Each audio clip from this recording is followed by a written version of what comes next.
Africa Content TV.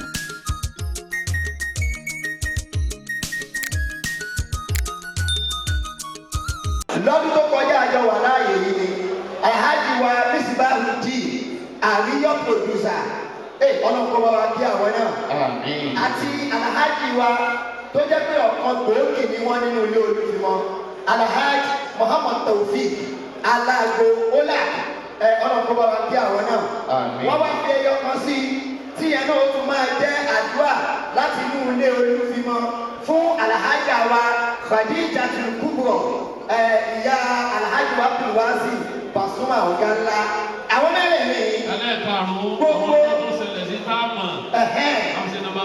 nínú lórúkọ gbogbo Olúfimọ́ gbogbo ẹgbẹ́ mọ̀ pé lọ́jọ́ kan òun náà padà sọ́dọ̀ Ọlọ́run tó sì fẹ́ pẹ́ láyé tó sì fẹ́ jẹ́ gbogbo ìgbà tó wọ́n bá padà kó jẹ́ pẹ̀lẹ́pẹ̀lẹ́ ó ní ìdè dúró fọlọ́run. Ó dojú. Eléyìí gbogbo kámẹ́rà ni kí wọ́n bá wa gbé kí wọ́n lè mọ̀ pé àwọn tí wọ́n lọ yìí nínú ilé Olúfimọ́ Sule sars àfa wa Ariyo producer Alhaji wa Muhammad Taofik Holak àti ìyá wa Khadija ìyá Pasuma ọ̀gá ńlá gbogbo ẹ̀ tọ́wọ́ pé lọ́jọ́ kan òun náà kù ó yá tẹ ọwọ́ méjèèjì báyìí ó ní ní kúrú àlọ́ mẹ́ta láàpẹ gbogbo ẹni bá ké kúrú àlọ́ yìí ládàá ó tún máa bá gbogbo òkú tí wọn náà ní Alhaji wa kí Saheed Osupa ó ní ikú tẹnutẹnu bẹ́ẹ̀ ni ilé tó pa ẹni sùn ẹjẹ ń kọ́kẹ́ ló kọ́ ti ní. Àwọn eléyìí oníjọ́ balẹ̀ o. Òun máa ló pẹ́ níbi tó hàn káyé báyìí nira wà lára. Ibi tí mo fẹ́ parí ẹ̀ sí. Alhaji wa Ayọ̀kù chairman Alhaja wa Ayọ̀kù wọ́n ní ká fi tiwọn náà fún chairman Olúfimọ́ Àjà. Ó ti ní márùn-ún bẹ́ẹ̀ yẹn. Alhaji Saheed wá ní àwọn òun afẹ́ kú ara ti gbádùn ayé. Gbogbo wa náà gbádùn ayé báyìí. Bàbá Lúkú olódùn ọ̀gbà náà ká fi kúrú aláwọ̀ aláriwo mẹ́ta tí yóò lò òkè dáadáa. Bismillahir Rahmanir Rahim. Qul huwallahu ahad, Allahus samad, lam yalid wa lam yulad, wa lam yakun lahu kufuwan ahad. Bismillahir Rahmanir Rahim. Qul huwallahu ahad, Allahus samad, lam yalid wa lam yulad, wa lam yakun lahu kufuwan ahad.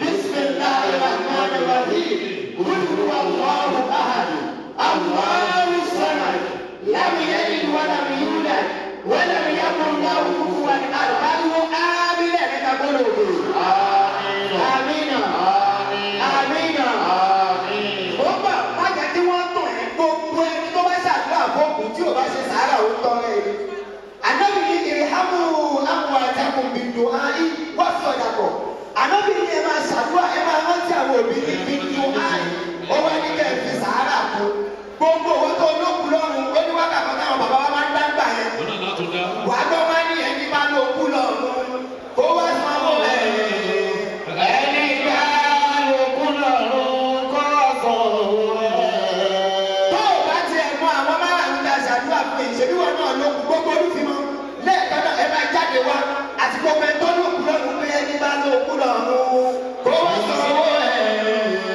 ẹni bá lókun lọ́rùn kó sọ̀rọ̀ ẹni tí ò bá jáde owó wa bí kò lókun lọ́rùn nìyẹn ẹni bá lókun lọ́rùn kó wá sanwó ẹni bá lókun lọ́rùn kó sọ̀rọ̀ gbogbo àwọn tí wọ́n ń jáde síta yìí gbogbo wọn ni wọ́n lókun lọ́rùn òkú ti pọ̀ lọ́dọ̀ Ọlọ́run wọn náà ń kẹ́ gbogbo wọn ẹni bá lókun lọ́rùn kó wá sanwó ẹni bá lókun lọ́rùn kó sọ̀rọ̀.